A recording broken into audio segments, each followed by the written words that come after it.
and the cohort of 2020-21, we are grateful to be safe and amongst you all hosting the session today. For those who are joining us for the first time, we'd like to share that MIT stands for the ever progressive, 4-decade young Maharashtra Institute of Technology. ID stands for MIT's 15-year young Pioneering Institute of Design. MIT ID's latest contribution to strengthening the global innovation ecosystem is the one-year innovation program, which focuses on the four pillars of design, business, technology, and humanities. The key features and differentiators of this one-year course are a hands-on, highly customized, pro-practical, project-heavy based learning, deep immersions, and humanities. We tested our agility, adaptability, resilience as a team when we seamlessly delivered value-add experiences to our student innovators and the innovation ecosystem at large via close to 50 industry interactions across this disruptive year. More value-add series lined up as I speak. As promised, our open online courses focusing on innovation essentials have been launched this quarter. The duration of these certificate courses will range from 1 month to 9 months, in addition to a full-time one-year campus-based course. Our masterclasses begin later this month.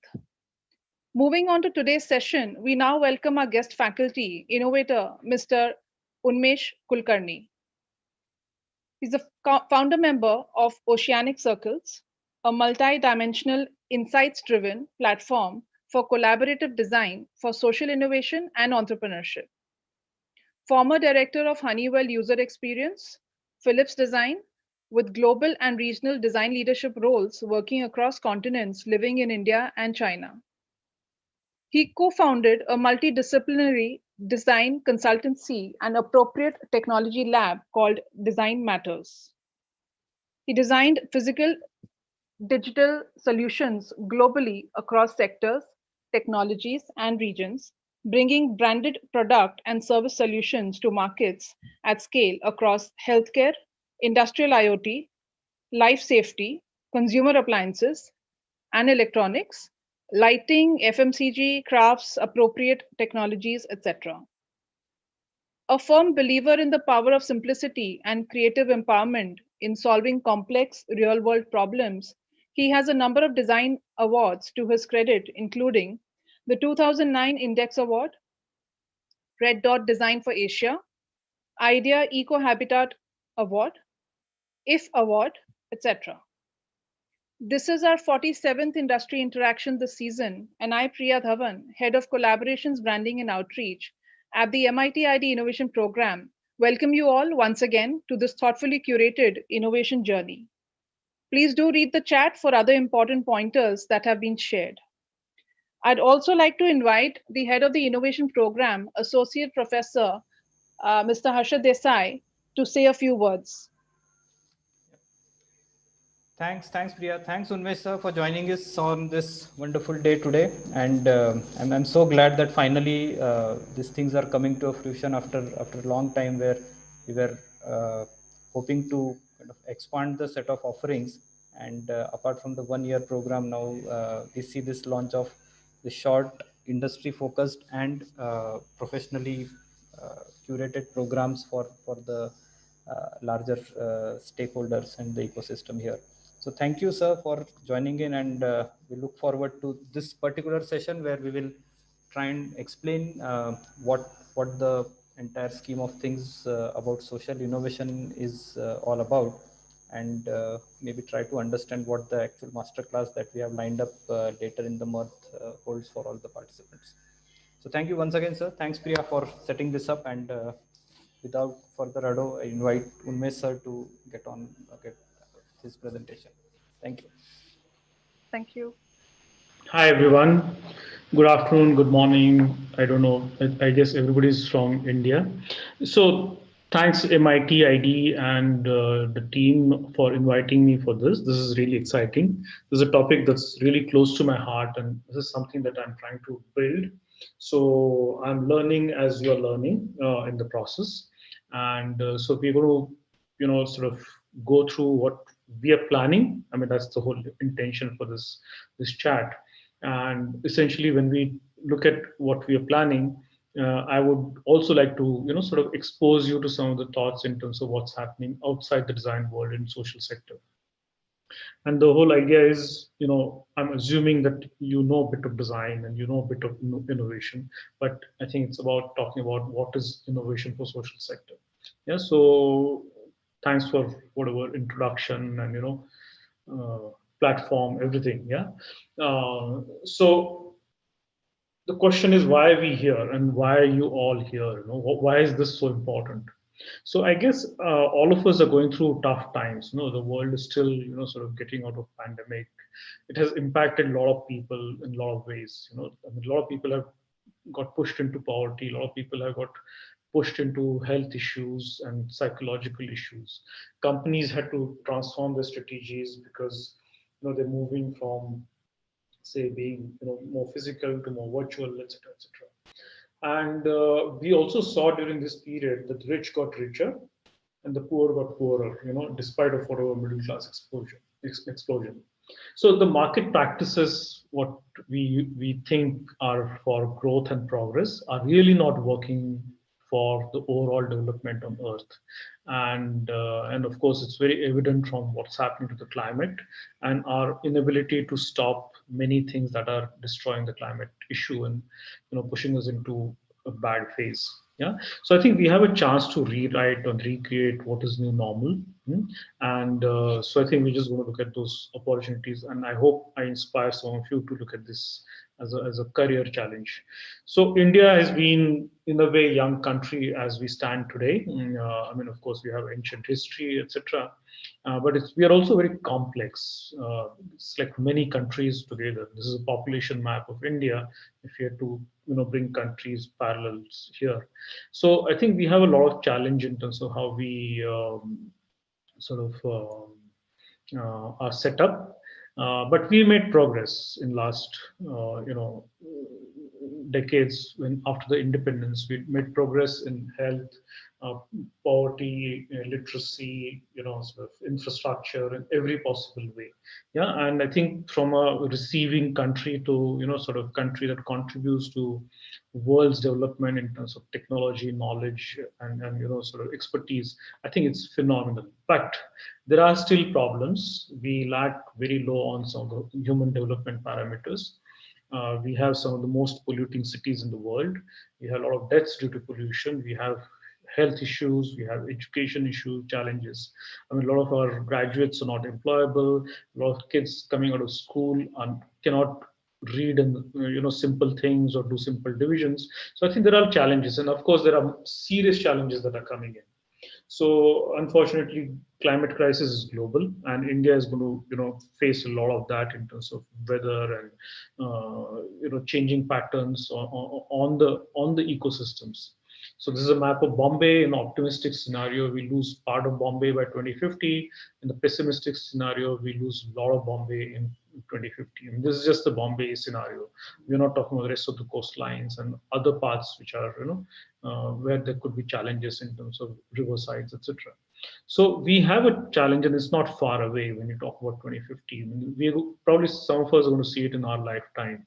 So we need to be very, cognizant of that and what's happening to our material world. I mean, this is a visual anthropology project by Peter Menzel. I mean, it's a very interesting work by, on global family portraits, where he is looking at socio-economic and lifestyle of people from the planet. But what it shows us is, our material positions and material growth has kind of changed how the earth is being loaded. So you have one family from a middle class, maybe developed part of the world, to a family from Rajasthan who's showing their positions, and I think the picture tells a lot. And I think designers have a lot of role to play in terms of how we define our life is. So in today's talk, I'm going to cover what is social innovation, what how is it different from mainstream innovation, I mean, very briefly, and why design and innovation professionals should care about social innovation, and what do you learn in the upcoming masterclass. So without spending time, so earliest definition of social innovation goes to Benjamin Franklin in 1766, founding father of America. He says, "I'm for doing good for people, but I'm different in opinion about the means." I mean, he's referring to the charities. I think the best way to doing good is to the poor is to making them easy, not making them easy in poverty, but leading or driving them out of it. So, giving food to hungry is one thing, but teaching hungry person to sow their food and grow their food is different. Yeah, that's more sustainable. So more contemporary definition, which is very similar from Stanford, is it's a process of developing and deploying effective solutions to challenging and often systemic social and environmental issues in support of social progress. So I think there's a systemic challenges and there's also social progress. Those are essential part of this discussion. And it also talks about solutions offer required active collaboration of constituents across government, business, and non-profit world. And I think that's one big difference from the mainstream innovation, where a lot of times we don't talk about so many stakeholders. We talk about our customer and our and ourselves. So whereas here you may have the government and other businesses, other players coming in the picture. I also want to touch upon, a lot of people ask me this question: what is the difference in, say, social work and social innovation? I think they're completely different in many ways, though the spirit is same.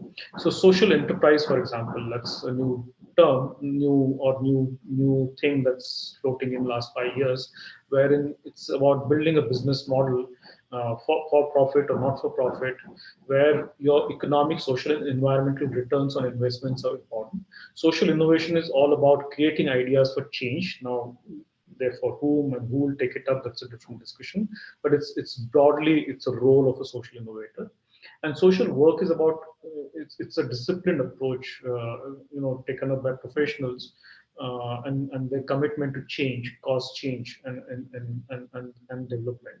So, and whereas social activity is doing good, on a specific occasion or a day, like clean your beach or plant a tree on a hill, etc. So I think we are talking about something which is very substantial, impactful, which is about innovation and which is about entrepreneurship. Yeah. So one of the things that we'll do is understand the social constructs. There are so many things in social discussion that happen that we need to be very aware and sensitive about. So right from, say, something like what is empowerment, equity, equality, environment, gender, sustainability, culture, economics, well-being, or diversity, power, violence, all these issues become very important, and we need to understand them from a very different lens than that we are wearing. So we have to be also cognizant of the fact that we come from a very privileged background by the sort of nature of our birth. I mean, we are not from a remote village in Himalayas where there's abject poverty and there's no education. I mean, we are luckily not born there, and that's why we are here. So I think it becomes very important to develop that lens and sensitivity about others, and that's like true compassion or empathy that we sort of aim for. Now, we discussed that there are three pillars of this social sector, which is civil society, government, and market, or nowadays the popular jargon is Samaj, Sarkar, and Bazaar. So it's very important to understand what it means. So again, as I mentioned, the sector is changing, from a service or social work to more entrepreneurship. Yeah, and it's reflected by a lot of funding houses, social impact funding, or the government funding for innovation that's coming in. So I'm not saying funding is easy, but I think there's a lot of focus on this, and there's fairly large amount of money, that's growing money, that's coming in this sector. Now, from top down, it is changing to more bottom up, more democratized development, and it's about empowering community. Earlier, it was about doing good for them kind of attitude, whereas now it's about how do you empower the community. So there's a lot of technocratic thinking in solutions. Like if somebody, say there's a water scarcity issue, then you'll say, okay, let's build a big dam, without thinking what it will destroy around you. Whereas now there's a whole new approach where people stand up and say, let's take a holistic approach, maybe do a bit of systems understanding and create solutions which are win-win for all. Then again, we just talked about poverty, human rights, equality, social justice, etc. all along, because those are extremely important to get right.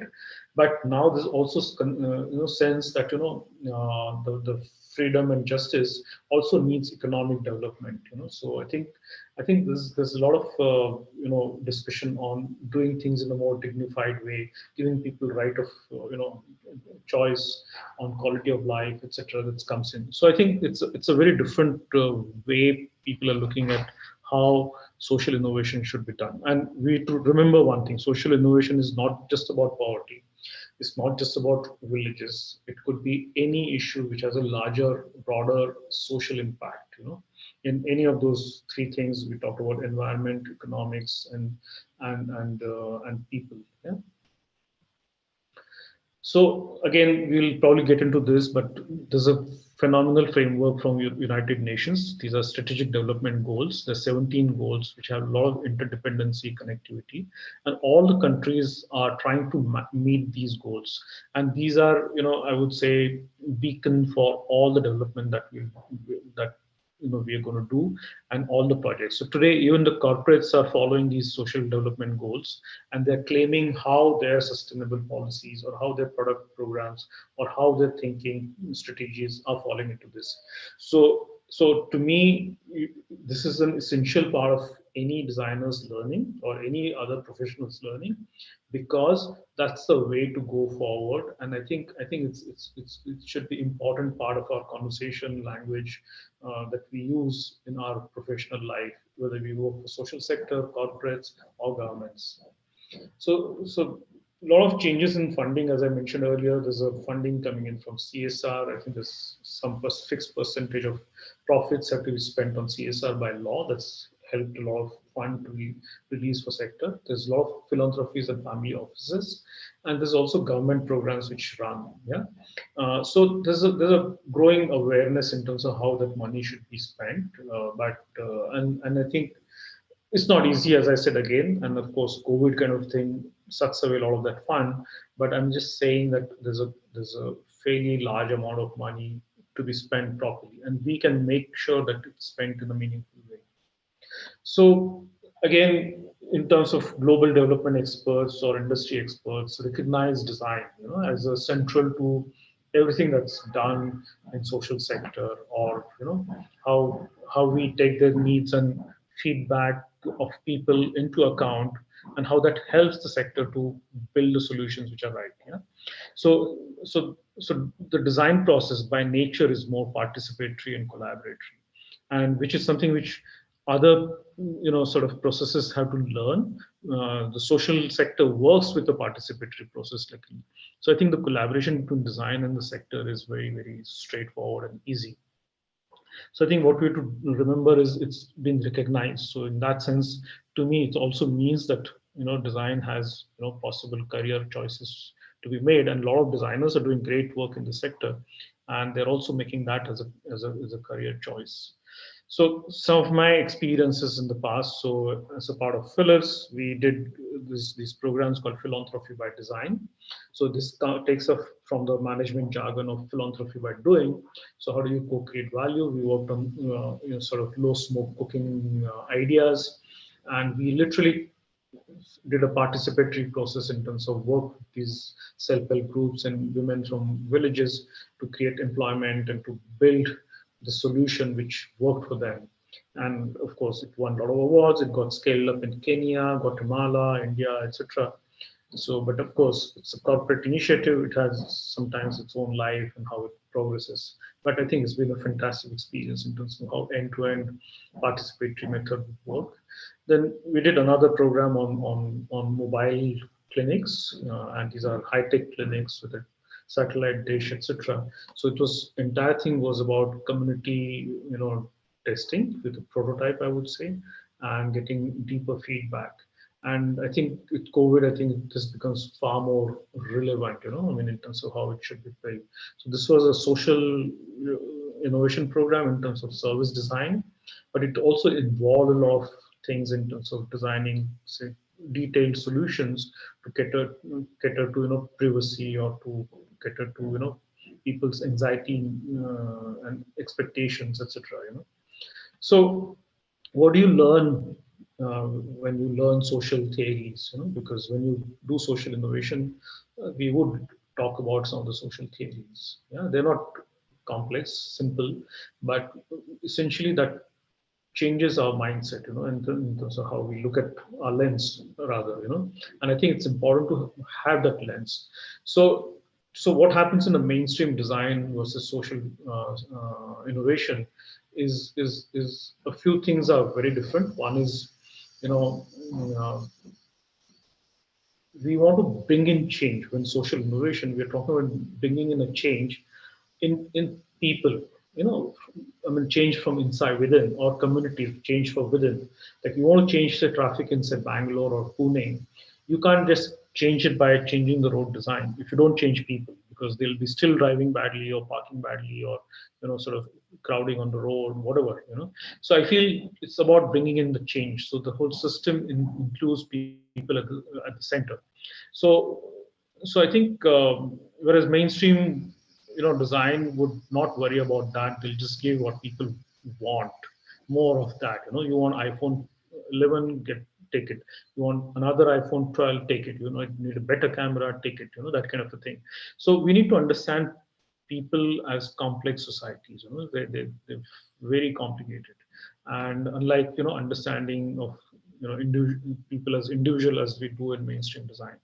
And this is very important because um, as we talked, in fact, even companies face this challenge because they do a simplistic analysis of what their target is, and they all invariably get a surprise. And that's the reason the failure rate of industry innovation is very high. I mean, 85% projects don't reach their potential, and that's the Harvard study. So you can imagine, the importance of taking this kind of a route. So people rarely pay for what's good for them. We know that, and whereas people want to give more for what they want. So it's like, we'll pay for a Fitbit, but we won't pay in case municipality says we'll make a sort of a jogging track for you. So contribute something.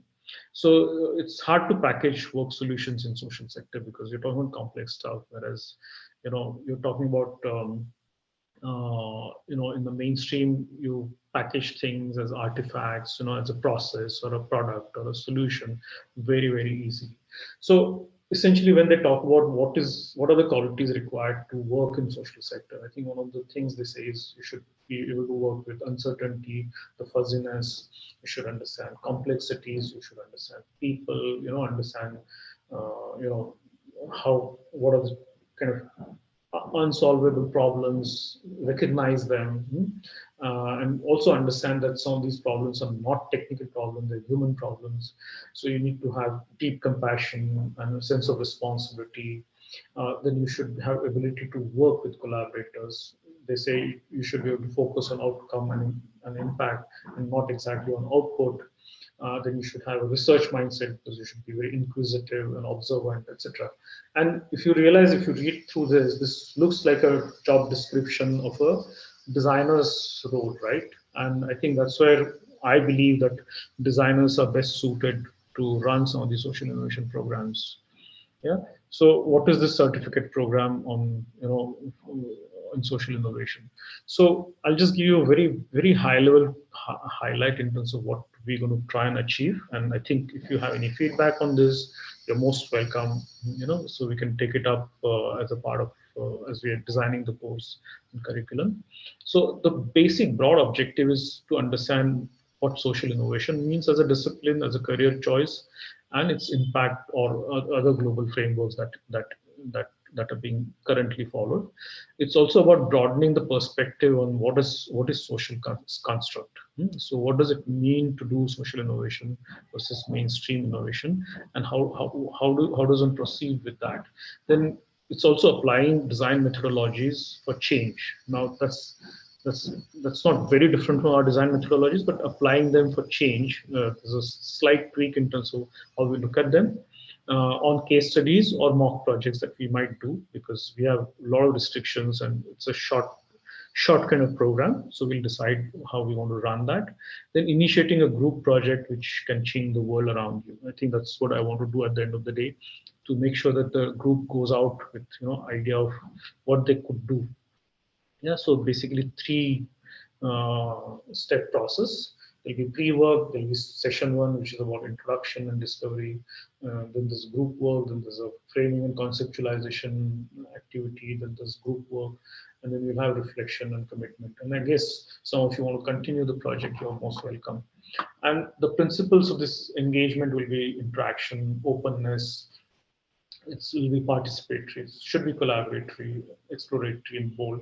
I'm not talking about creativity or process and those things. I think some of us, I mean, most of us know that very well, but I think this should be extremely engaging, because that will decide whether if we can question each other, whether we can look at things in different ways and challenge each other. I think that's where we'll deliver the maximum value. Yeah. Now. So there are three sessions. I think first session is introduction and discovery, where we probably understand, broader scope in terms of how we work in social sector or social innovation. What are the global frameworks, goals? What are the social systems? Yeah, the essentials for successful design interventions in innovation, social innovation. Then project activity planning, etc. Yeah? So session two is mainly around framing and conceptualization, and I think this is the most important part of social innovation, because if we can frame the problem right, we can do a lot of things. And I'm going to talk about that very briefly. Maybe I won't spend time here. So this will be a fairly deeper exercise, I would say. The and last part is reflection, commitment, and understanding what it means to do social impact career and what kind of things one needs to build. Yeah. Now, few principles that you'll learn. I'm not going to teach here, but I'm just going to give you a glimpse of what it means. So one is understanding stakeholders. Now, stakeholders are not just singular in sort of users or customers or people, but it's a very broader understanding in terms of what context they live in. So it could be family, community, regional, national. There's policy context, there's a cultural context, there's a natural bio ecosystem context. Then the point I mentioned to you in terms of, say, framing the challenge. So it's also called a social innovation pathway. So one could take a standpoint where you're talking about a point solution. One could talk about something which is a little higher level in terms of a systems or a process solution, or one can talk in terms of a transformative solution. Yeah, and I think there's a need that design sort of grows and matures to be able to sit around, the policymakers, to sort of run things in a way that it has a larger impact. I mean, just to give you an example, if there's a garbage issue, then at the point solution, you might do a plastic recycling or a kitchen waste composting kind of solution. But at a systems level, it's about community waste management system, or sort of a process of you know entire logistics of recycling, composting at an industrial scale. Whereas at the highest level, you're talking about advocacy and policy. Are you getting a lot of noise? Then just give me a second. I'll just close this window, because they've Sure. started some work outside the window.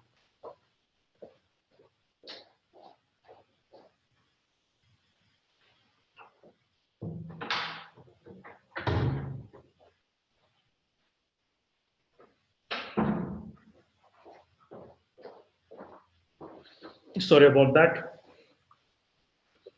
Mm. So I think it's important to understand the social innovation pathways and how we define the problems. And there's nothing right or wrong, but I think at least it builds a very broader understanding of how we work. Now, in terms of impact orientation, there's a whole theory of change, as they say. It's about how do you bring in the change, yeah, and how do you define the impact, and I think in the innovation process we talk about horizon model, where we have long-term, mid-term, short-term horizon, where we set the vision and you work backwards. So I think that's the same process where we define the impact and bring in this 5-step process where you can define what should be your pathway to change. And I think that's something we'll cover. Then participatory design is very important. Like we talk about co-creation, which is very similar to participatory design, where the thin line is uh, co-creation is more collaborative and inclusive process, but the entire decisions as well as activities are owned and managed by experts. Whereas in a participatory design, it's about getting the stakeholders to contribute and to take decisions. Yeah. So I think that's a slight difference in terms of what participatory means. It's also called cooperative or co-design in some of the Scandinavian countries. Yeah. Um, so I think we talked about this in terms of, it's about mainstream is about solving external problems, making things easy for people, etc., etc. Whereas social impact is about changing people internally to do the right things, even if they're difficult. Yeah?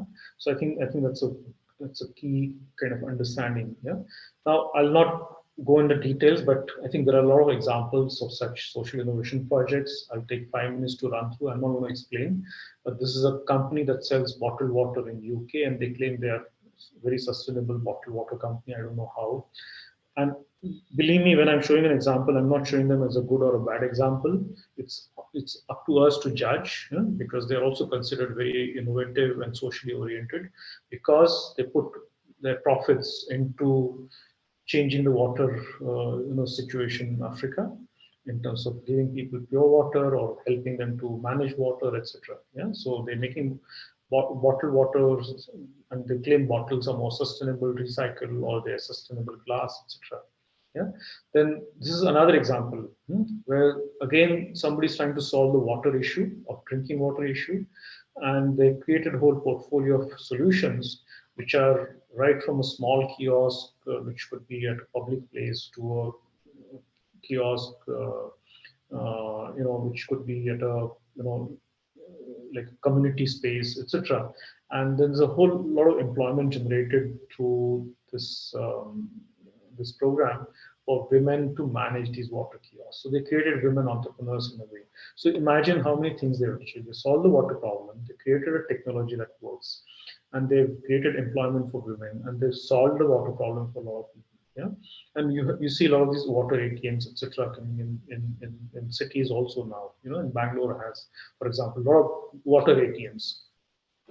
So then this e-water, which is the global water project, so they created this IoT solution to bring safe water to many in Africa, and essentially this mobile app helps to maintain some of these water systems that they created, and people pay per use to their mobile pay apps. And I think so as a result, the water is not seen, drinking water is not seen as a freely available commodity, but it's valued. And I think that's helping them to sort of manage the things well. Now, this is not about drinking water, and this is not from Africa or India, but this is from UK, where they've done the IoT based solution to manage floods in Oxford region. And I think this is interesting because they are now put up sensor systems, and now they also help them to track groundwater and changing the levels, and sort of all the patterns they can track very clearly, put them on the map, and they're available to public as well as weather people as well as disaster management folks.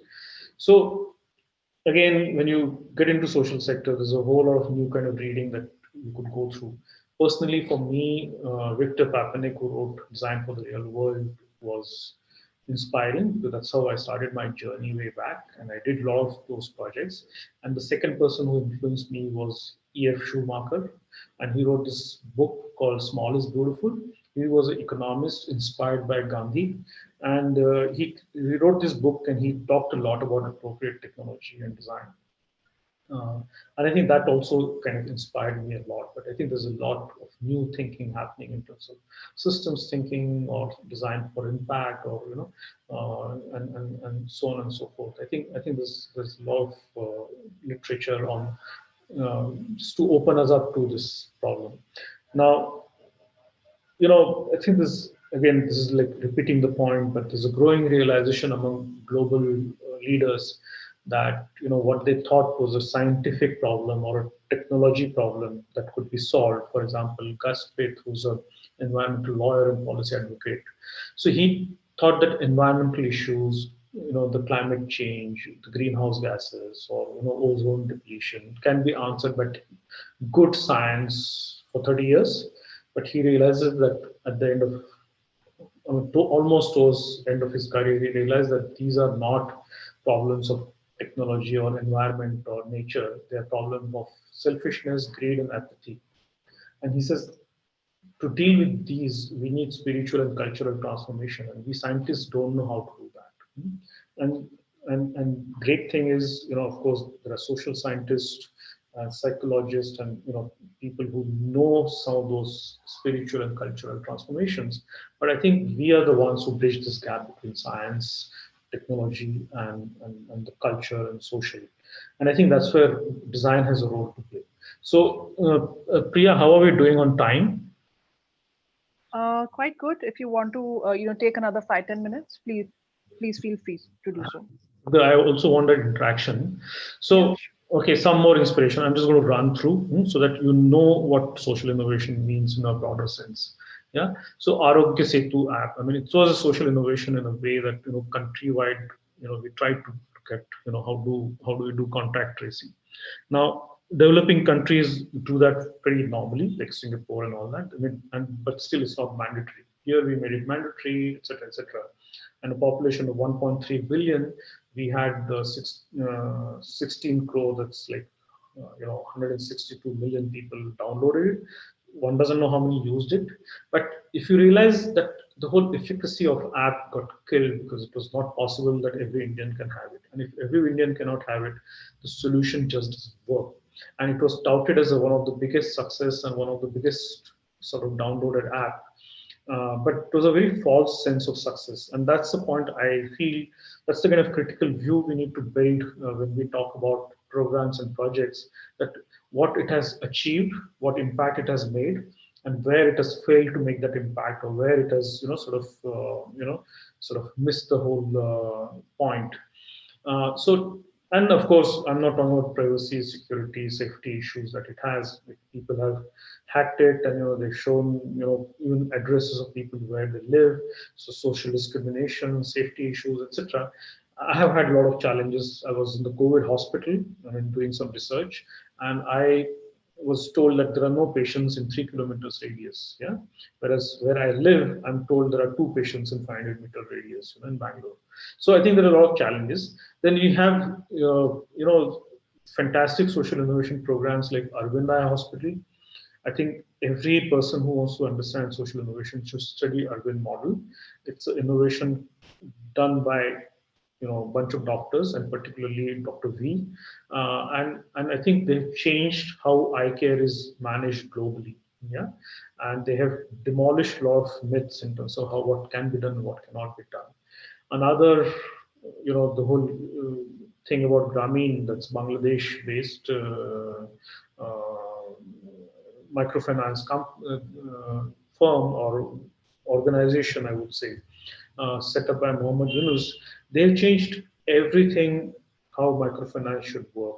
They've done phenomenal work, and they've gone and established, Grameen Bank, Grameen Phone, and I think everything has, essentially transformed lives of poor, and that's, and of course Mohammed Yunus also got a Nobel Prize for that.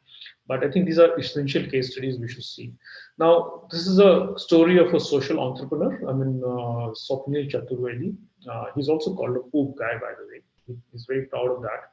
So US trained, highly educated professional. He's set up this company called Samagra, and essentially he's using technology to make sure that the loos are maintained and cleaned, and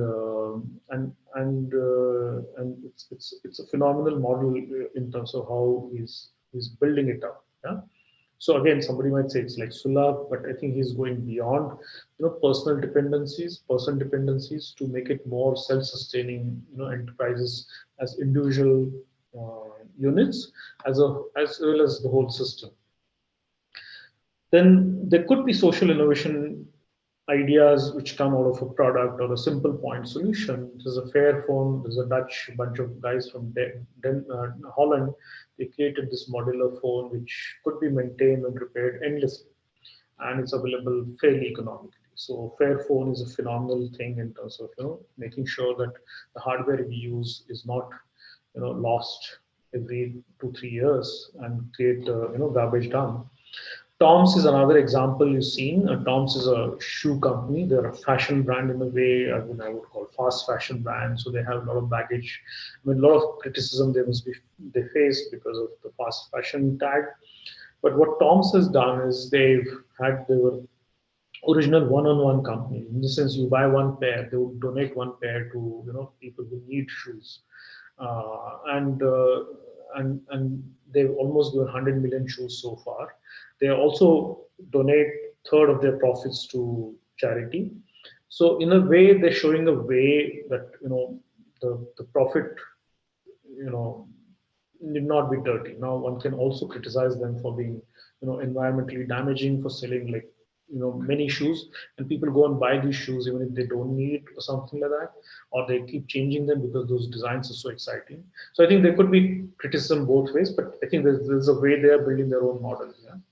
Then Kiva is again a microfinance company where they crowdfund loans. So I can contribute $25 to Kiva, and Kiva in turn gives it as a loan to people who need it in some of the African countries. So I think it's a very interesting business model because it's more like a P2P kind of a credit transfer, and I think there's some admirable innovation that's gone in the whole system. And just imagine if you build something like this, there's a lot of role designers can play in terms of the whole experience design, the whole sense of safety, security, the whole touch point design, etc. Yeah. Biolite is a company that creates again objects. Sort of they create these energy alternatives as they call them. But again, it's a lot of companies in India as well as globally. They create these things that can work on solar or can reuse energy or can harvest energy, etc. So I think there's a lot of such kind of examples which we could look at in terms of point of inspiration. Yeah. So that's it from my side. So we could open up the you know uh, you know floor for discussion, Q&A. Any was it clear? Was I audible? Yes, absolutely clear. Audio, video, everything was fine. I'm requesting the audience once more to please share their questions via the Q&A tab. And I believe we already have one coming in. Mhm. Sure. So when working in the rural areas, people are a bit hesitant to take up new solutions because they do not trust new entities. So any idea as to how can we tackle this? Yeah, I think it's a very pertinent observation. So people in rural areas are simple in many ways, but they have also been taken for granted and taken for a ride for years, right? So people have come and promised things, people have come and sold things. So I think there's definitely a trust deficit when it comes to rural areas as well as how they want to work. And in fact, that's the reason in social innovation space, what uh, what is what is said is, if you're not participatory, if you don't build relationship with the stakeholders, yeah, if you don't do community development, if you don't build a sort of a grassroots network, you cannot run social innovation. I think you need to build a trust, and I think that's the essential part. So you need to have sort of local trusted partners on board. You need to have community on board, and you need to understand, and they need to understand that you're not trying to, sort of build something that you want to build, but you're trying to build something that they should be building, or you want to sort of work with them to build something. So I think if our role should be, because if you go, in a very intimidating manner as an expert or a professional, I think it's going to backfire for sure. But if you go as a collaborator, or you go as a, someone who's going to help them put things together, and if they're community leaders or local grassroots workers, I mean, if they get convinced, I think it's a lot more easier. So, and unfortunately, in India, the civil society is fairly widespread and deep rooted, of different kinds. I mean, there are people working in the area of justice, to people working in the area of broad development, agricultural development, and many areas. So I think it's important to get, together with them. It's also important to work with the government. I mean, you need not take the project from government, but you need to make sure they're involved. And I think combining all this, I think it takes longer time compared to, say, corporate, where we know the customer, and somebody sets up a meeting for us, or we set up a focus group. I think it's a lot more complex in that sense. But at the same time, once you get over the barriers, I think the journey is phenomenal, because they just welcome you in their houses. I mean, the level of trust is very different. I mean, I have experienced it, and a lot of times it's not about trust, but it's about sense of doubt. Like, what are you trying to do, and you know, is it real? And I think one needs to get over those barriers, and you need to try and speak their language, be with them. Like, simple things like, if you go to their house, they would offer you water or tea or something, and it's important that you show build the trust right from there, in terms of making sure you sort of share things with them. And I think it's important. I mean, I think that's a lot of learning. I mean, when you talk about villages. Yeah? Sure. Thank you so much. Um, we've got Ankit Kumar Singh wanting to know how to create a bridge between digital interventions and crafts development when it's already too late for crafts practitioners to learn and get adhered to new technology and systems. When technology is all about corporate setups and traditional crafts is exactly the opposite. How do we create a bridge? Yeah. Again, this is interesting, and I see this coming up very often, because there's a general belief that if there's a solution, it has to be technology solution. Yeah? And firstly, I want to question that. Secondly, you need to understand if technology has a role to play in that specific, I would say, activity, maybe it craft development or craftsman, and if it is going to create an impact, or are there any other alternatives? What does community feel about it? So if technology is going to help, believe me, there will not be any barrier in terms of sort of learning as well as accepting it. A lot of times, what happens is technology is done for the sake of technology, and that's where it fails. I think if technology is done for impact, because then it makes a lot of difference. So there has to be a purpose, there has to be a meaning.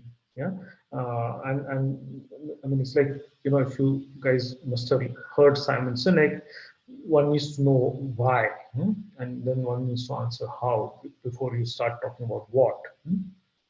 And so to come back to this, I don't see these as two opposites. Yeah. So, and there are a lot of craft communities who may not learn how to operate computers, but they know how to operate mobile phones. I mean, just to give you an example, I went and met self-help groups in 2006, in connection with the low smoke stove, the Chula project. And one of the questions that I asked this bunch of ladies, who came with their portfolio bags and sitting around, under a tree on chairs, we were just discussing, and I asked them, what is that one thing they would like to change in their, what is that one thing they want in their village to change, and I expected them to say we need a road, or we need water, or we need electricity, or we need hospital or school, or some better building for school, or better building for hospital. So this lady who was like a leader, I mean, she used to be a goat herd 4 years ago, but once after they set up this self-help group and microfinance activity, she eventually rose to become the leader for the team. Totally illiterate, but she learned. So she says, what we need is information. And I think you need to understand this from if you're coming from a technology point of view, because she is talking about information. Because if she says, if I have information, I can change a lot of things. I said, give me an example, because I was totally floored. So she said, if we know as villagers that local gram panchayat or the village committee every year gets funds from the government, state government, to do village road repairs and building village roads, to do school repairs and to build additional facilities for school. Say if we have that information, we can change a lot of things. So today, unfortunately, we don't have that information. So apparently they learned about such things, and they got in 2 years they got multiple roads built for the village. Then the village had a storm, and the school roof went away. So then they got the panchayat saying, get it built, you have the money. And the villagers got demanding, and that's what is empowerment is all about. And that's where the technology comes in. And these bunch of ladies were negotiating with Airtel to create an app that they can use for their simple feature phone, which they could use essentially so that they don't need to walk miles to check whether women have deposited the money in the bank, or if the money has been collected or not, how much money has been collected. So he's saying we have a tower in the village. We are asking them to sort of build the app, which Airtel had agreed, I believe. I don't know what happened later, but just imagine women demanding that if we had an app like this, I wish I had this. I don't need to then walk miles on a daily basis. I get the information to me. So just think of what technology means to them, because they want to apply the technology in a meaningful way. So you need to find this kind of an insight to say how you'll apply technology. Yeah. So I guess and that's where I like what Schumacher talks in terms of what's the appropriate technology, what is the need that you're fulfilling, what is the kind of problem you're solving. Yeah. Does it Sure, thank you. answer? Oh. Yes, yes. I also would like to check with you that can we extend by another 7 minutes, because we've got quite a lot of questions coming in. I'm okay to extend, no problem. Yeah, does that work? Great. Yeah, no, absolutely. All right. So Prithviraj would like to know that there is a widespread belief that social innovations are not sustainable. He doesn't believe that. But can you suggest what one needs to focus upon to have a sustainable success in social innovations? Yeah. So again, I think a lot of these things are contextual. I mean, I showed you some of the examples, and some of them are successful, some of them are not successful. Some of them reach up to a pilot stage and wither away. Yeah. Now, I'll just compare, say, mainstream industry versus social innovation industry versus mainstream innovation industry. So, mainstream innovation, according to the Harvard study, which is done by Christensen, 85% of the projects that companies do, and they are large corporates with all kinds of resources at their disposal, including smart designers, technology folks, entire works they have. So 85% of those projects fail. Yeah, and of course you're not counting number of prototypes you make or number of products that you want to launch but actually you don't launch, etc. So the failure in innovation is huge. If you talk about startup failure, it's even bigger, right? So innovation programs, startups in the mainstream industry, all of them have a very high rate of failure. So, but the thing is, you don't point that out. You just talk about what revenue that company is made at the end of the year, right? And I think we need to make similar distinction in social sector also. I mean, you need to allow certain failures, yeah. But today, honestly, the rate of failure is pretty high. That I agree. And in fact, that's the reason behind that is invariably somebody comes and gives a fairly, one-sided top-down technology kind of solution. And once you do that, you don't have people who are takers, to put it simply. Like for example, just now we discussed like how do you get technology for craft sector development. Now, imagine if I put some apps and some IoT system for craft development. You know, where sometimes there's no power or where there's no, sort of technical expertise there, your solution is bound to fail. You can't say that, okay, it failed because you don't know how to operate computer or you don't know how to manage technology. I think that's an unfair statement to make because that was always known. Now, the whole idea of doing a human-centered design or a people-centered design is to understand what limitations in which you're working and then provide a solution. What is right and what is appropriate in that situation, and then provide a solution.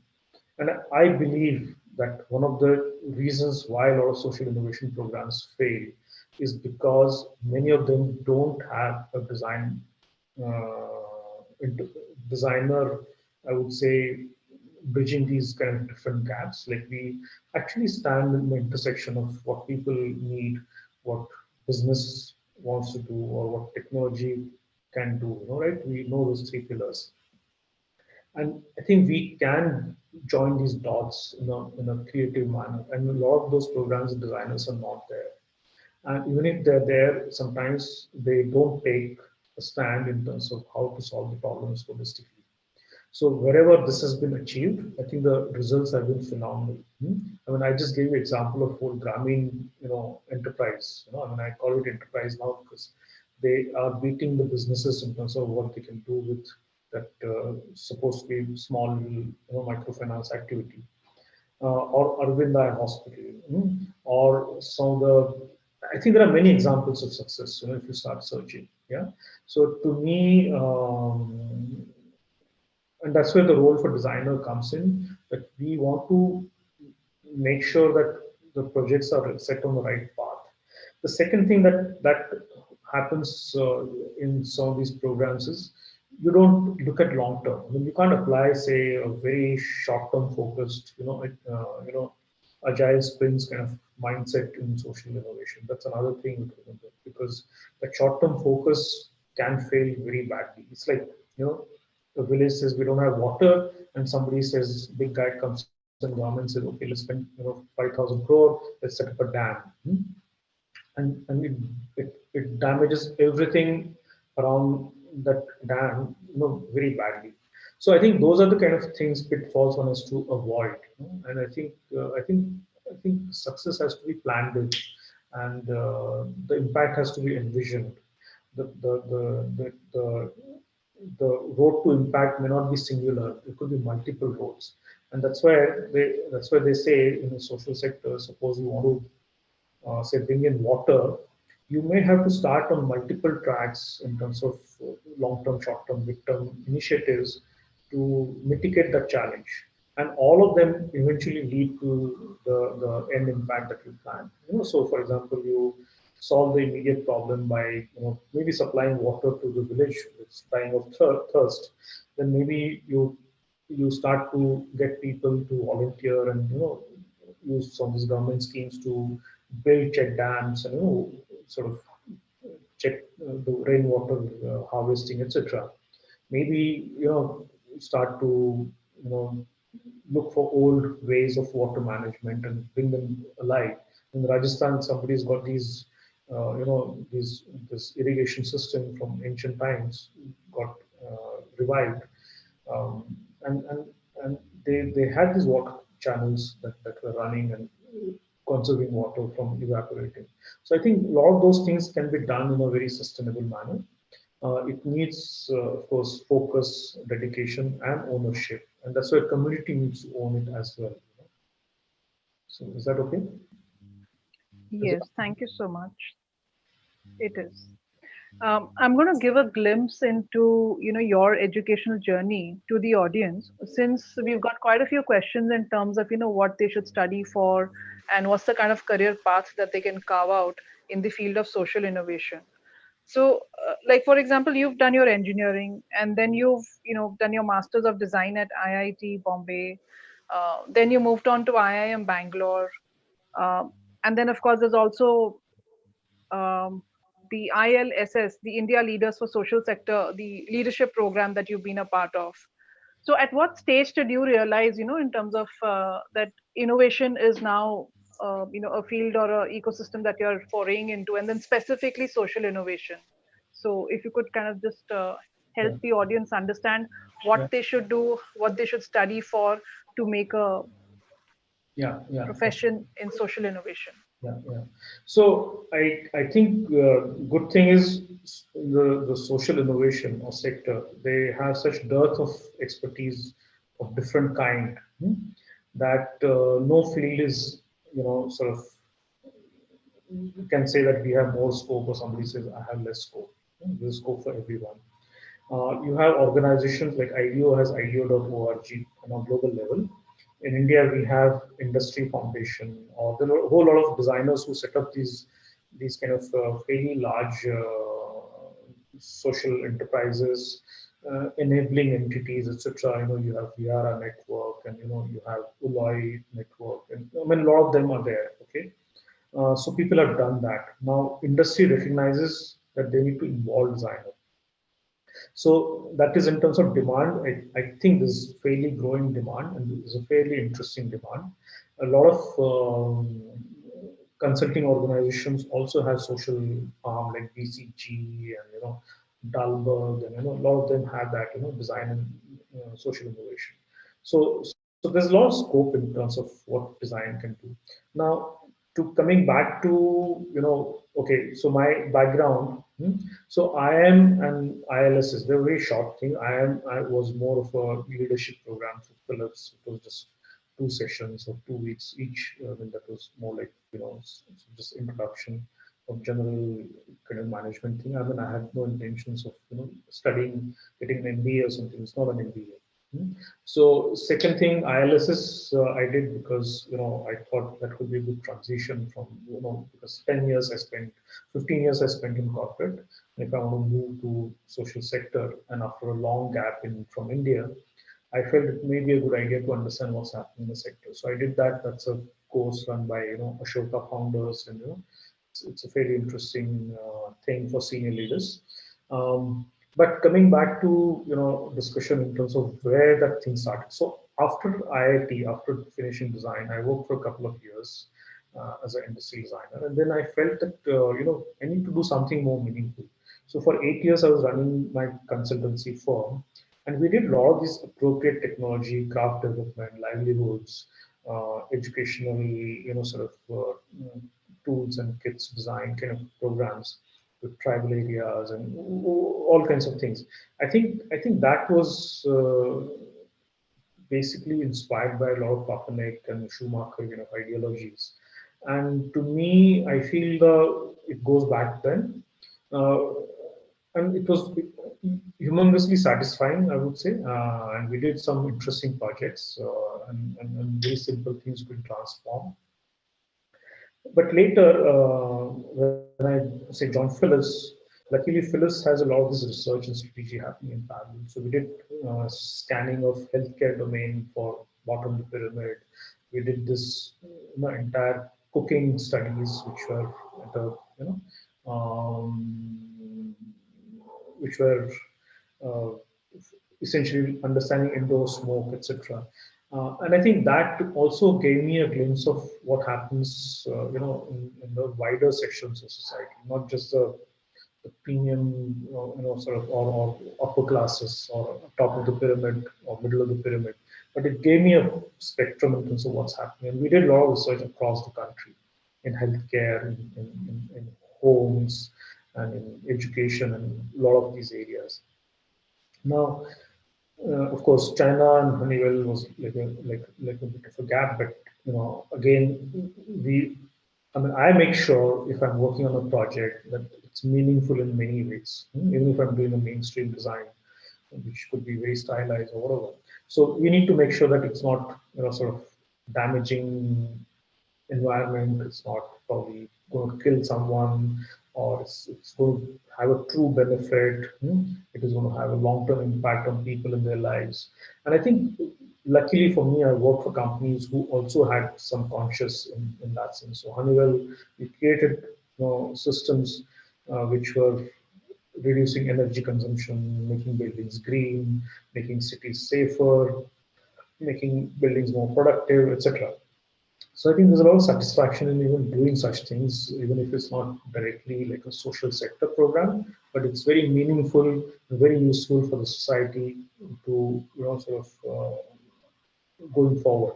So I think one can keep that outlook throughout, whether you work for, say, a Philips or you work for a, say, an NGO, say Gates Foundation. So I think there's a way to make sure that balance is maintained, and make sure that you take decisions which are conscientious, and you need to convince your stakeholders that what is the right thing to do. So I think there's a lot of things that can be done. Now I see some of the questions like, people are doing undergrad in video or communication or, industrial design or interaction design, technology. So just to give you an idea, I think technology is a huge, huge area for intervention today. And when I'm saying that, it needs to have a very meaningful sort of interpretation. So just to give you an example, healthcare. Now, there's a lot of health people are in remote areas, they don't have access to primary health, etc. So even doing something like telehealth. Now, telehealth was considered something here that you do for poor. Today, telehealth has become necessity for even urban population, yeah, especially older population, because you just cannot get up and go to a hospital. Now, just if you just think of this as a problem of, how does the care get delivered to patient at their location, whether it's a village or whether it's a city or wherever. I think even if you start thinking on those lines, I think the only way to solve that problem is deploying some kind of technology. Yeah, I mean, it will have to be like that. But then, if you understand the problem, if you understand the context, if you understand people involved, because they are invariably either people who are not literate, or they're not computer savvy, or they're too old. And that's what happens with people who need constant help in cities or villages.